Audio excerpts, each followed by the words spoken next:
Pues el día de hoy, 13 de septiembre del 2019, es viernes de la 23ª semana del tiempo ordinario. Hoy tenemos una memoria obligatoria, una de los grandes, San Juan Crisóstomo, San Juan de Antioquía. Lo de Crisóstomo es un apodo que le puso una señora que lo escuchó predicar en un momento y le dijo: boca de oro, la tuya es una boca de oro, Crisóstomos. Por eso fíjense ustedes, ese apodo se ha quedado pues a lo largo de la historia de la iglesia. Él nace en Antioquía en el año 347 de una familia noble, de una familia que le educó en la fe y que le educó también en las ciencias clásicas. Él estudió la filosofía de una manera rigurosa, la retórica, o sea, por eso era que su predicación era muy buena. Se hizo bautizar cuando ya tenía 23 años más o menos, pero ya les digo, se hizo ermitaño, estuvo 2 años viviendo como monje. El problema es que su salud no se lo permitía y entonces tuvo que volver. Ordenado sacerdote, su predicación recorrió prácticamente el imperio. Y entonces, fíjense,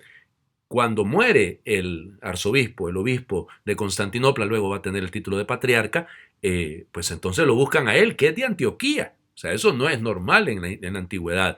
Además, fíjense que se cuentan las historias, las leyendas, que para trasladarlo de Antioquía hasta Constantinopla tuvo que mandar el emperador su guardia real, porque la gente se amotinó. Dijeron: ¿y cómo nos van a robar a este que estaba preparándolo pues para que fuera obispo de aquel lugar?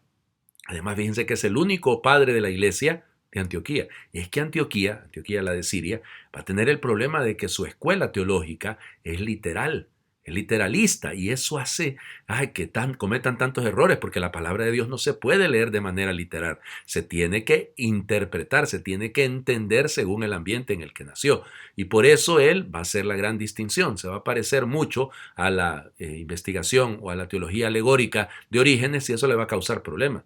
Fíjense, llega como obispo, pues arzobispo o patriarca, si quieren llamarle, de Constantinopla, y va a durar hasta el año 304 en Constantinopla, porque la presión de un tal Teófilo que estaba en Alejandría y de una Eudocia que era la esposa del emperador, le van a hacer la vida imposible, lo van a deponer, o sea, lo van a correr de Constantinopla. ¿Por qué? Porque fíjense que esa boquita de oro también era una boca para denunciar. Y decía las cosas, no tenía mucho tacto el pobre hombre, es decir, él decía las cosas como las pensaba, las decía con fuerza. Ya quisiera yo que esos que pasan criticando a la iglesia hoy en día, al papa o a los obispos o a los sacerdotes, que por qué denuncian las injusticias, bueno, que escuchen a San Juan Crisóstomo. Y bueno, va a morir en el exilio, va a morir en el año 407. Va a costar, un poquito a poco lo van a ir reconociendo, hasta declararlo evidente doctor de la iglesia y santo y todo lo demás. Bueno, qué bonito encontrar personas que predican bien. Sí, pero sobre todo la calidad de este hombre estaba en que era coherente. Su predicación estaba de acuerdo con su acción. Y esa es la clave. Si no, la predicación se vuelve completamente vacía e improductiva. Necesitamos buenos predicadores, pero necesitamos sobre todo personas que sean santas y que vivan de acuerdo a aquello que enseñan. Y además, que sean capaces de denunciar las cosas como se debe. Vamos a las lecturas del día de hoy. Comenzamos a leer la primera carta a Timoteo, la vamos a leer hoy, mañana y luego el resto de la próxima semana. Bueno, perdón, fíjense, Crisóstomo va a morir un 14 de septiembre, ¿ya? Ustedes dirán: pero hoy es 13, padre. Sí, pero es que mañana 14 es día de la exaltación de la cruz, entonces no se puede poner ahí la fiesta. Bueno, vamos, primera lectura, como les digo, primer capítulo de la primera carta a Timoteo. Recuerden que Timoteo, dicho sea de paso, Timoteo se debería decir, es hijo querido de Pablo, o sea, es uno de sus grandes colaboradores. Yo, Pablo, apóstol de Jesucristo, por disposición de Dios nuestro Salvador y de Cristo Jesús nuestra esperanza, te deseo a ti, Timoteo, mi verdadero hijo en la fe, la gracia, la misericordia y la paz de parte de Dios Padre y de Cristo Jesús, Señor nuestro. Doy gracias a aquel que me ha fortalecido, a nuestro Señor Jesucristo, por haberme considerado digno de confianza al ponerme a su servicio. A mí, que antes fui blasfemo y perseguí a la iglesia con violencia, pero Dios tuvo misericordia de mí porque en mi incredulidad obré por ignorancia, y la gracia de nuestro Señor se desbordó sobre mí al darme la fe y el amor que provienen de Cristo Jesús. Verdadero hijo en la fe. Y lo que le desea, ¿no? Como un papá, la gracia, la misericordia, la paz, la fe. Sí, claro, hijo en la fe, él lo engendró en la fe.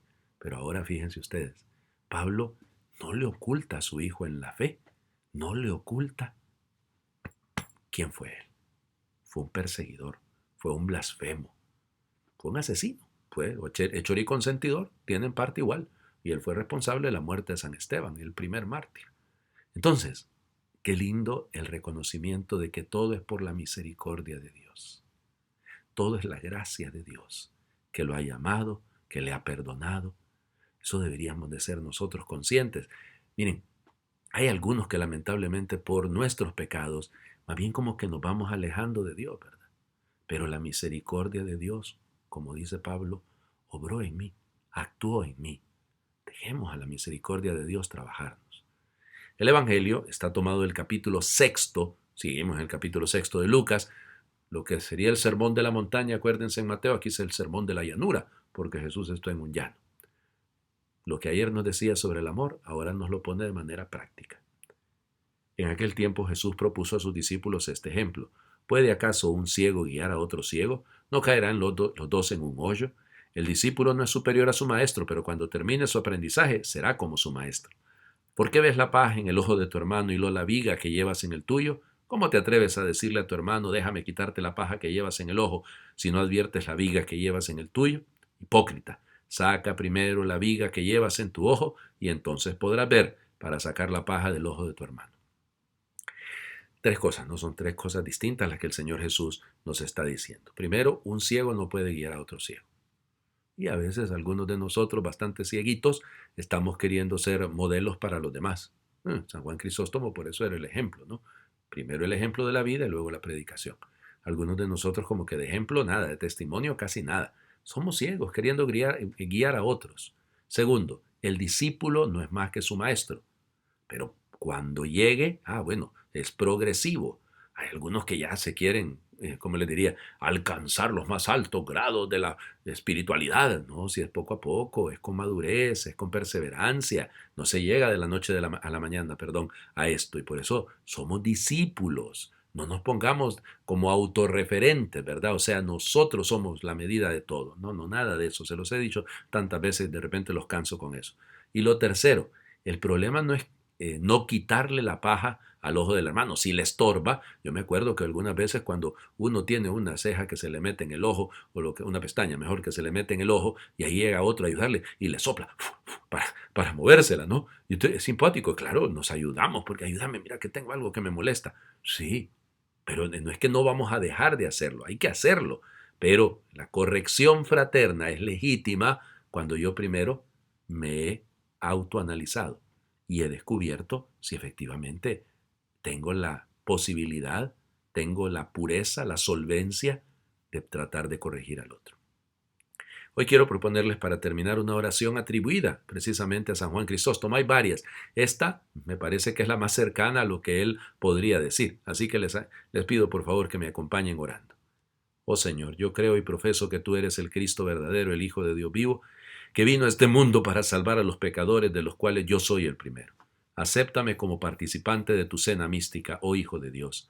No revelaré tu misterio a tus enemigos, ni te daré un beso como lo hizo Judas, sino como el buen ladrón te reconozco. Recuérdame, oh Señor, cuando llegues a tu reino. Recuérdame, oh Maestro, cuando llegues a tu reino. Recuérdame, oh Santo, cuando llegues a tu reino. Que mi participación en tus santos misterios, oh Señor, no sea para mí juicio o condenación, sino para sanar mi alma y mi cuerpo. Oh Señor, yo también creo y profeso que lo que estoy a punto de recibir es verdaderamente tu preciosísimo cuerpo y tu sangre vivificante, los cuales ruego me haga digno de recibir para la remisión de todos mis pecados y la vida eterna. Amén. No sé si lo notaron. Es una oración que él hacía antes de la Santa Misa, antes de comulgar. Nos viene bien repetir esta oración. Orar para pedirle al Señor que nos prepare bien para la recepción de su cuerpo y de su sangre. Que Dios le bendiga.